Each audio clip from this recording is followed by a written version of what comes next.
Hey guys, Rick from Sonance here, back with another video.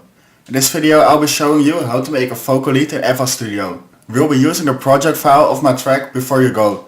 You can find a link to the track down below. So it sounds like this.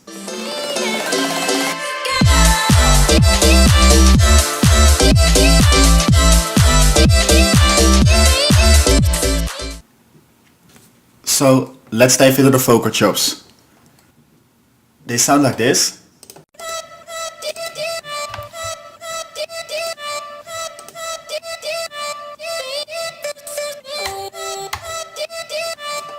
As you can see, we made it with slice X. So first of all, we need a vocal to make the vocal chops. We only took this 4-bar pre-chorus.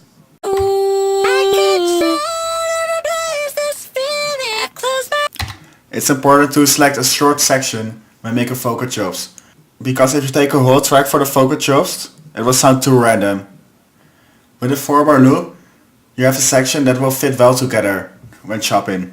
So we threw that 4-bar loop in the slice X, just like this, at the slice X, and dragged your vocal loop in the slice X, just like this. It will cut it automatically. So then we have this.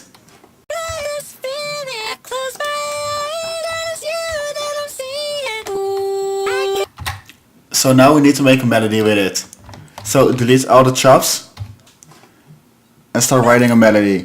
I made this melody with it. So there you have it. This is the melody.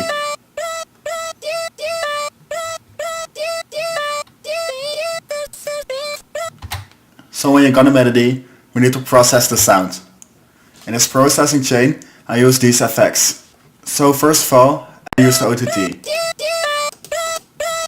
It will make it way bigger.